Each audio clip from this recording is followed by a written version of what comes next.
شروع اللہ کا نام لے کر جو بڑا مہربان نہایت رحم والا ہے۔ اور یونس بھی پیغمبروں میں سے تھے، جب وہ بھاگ کر بھری ہوئی کشتی میں پہنچے، پھر انہوں نے قرا ڈلوایا تو ٹھہرے پھینکے جانے والے، پھر مچھلی نے ان کو نگل لیا جبکہ وہ اپنے آپ کو ملامت کرنے والے تھے۔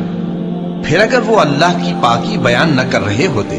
تو اس روز تک کہ لوگ دوبارہ زندہ کیے جائیں گے اسی کے پیٹ میں رہتے۔